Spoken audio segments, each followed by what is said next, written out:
প্রতিবারের মতো এবারও জগন্নাথ আমাদের বাড়ির সামনে থেকে তার রথে করে কিন্তু যাচ্ছে তার মাসির বাড়িতে। তো তাকে এগিয়ে আনতে তো যেতেই হবে। আমাদের হিন্দু ধর্মের মতানুযায়ী রথের দড়ি স্পর্শ করা মাত্র জীবনের সমস্ত পাপ মুছে যায়। এছাড়াও পুনর্জন্মের কষ্ট আর ভোগ করতে হয় না।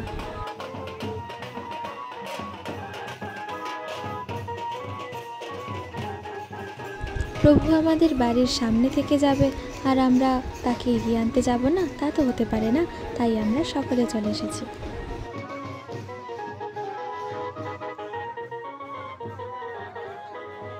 তোমরাও জগন্নাথ দেবের দর্শন করে নাও। আমি যতটা পেরেছি তোমাদের দেখানোর চেষ্টা করেছি।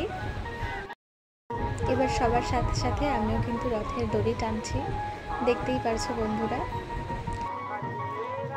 রথের এই দড়ি টানার কিন্তু একটা আলাদা রকমেরই আনন্দ। তাই রথের দড়ি টানতে টানতে কখন যে বাড়ি থেকে অনেকটা পথ চলে এসেছি খেয়াল ছিল না। তো এরপর বাড়ির দিকে রওনা হলাম, যাওয়ার পথে প্রসাদ নিলাম।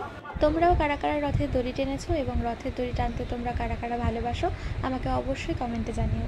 তো সবশেষে সবাই একসাথে বলো, জয় জগন্নাথ দেবের জয়।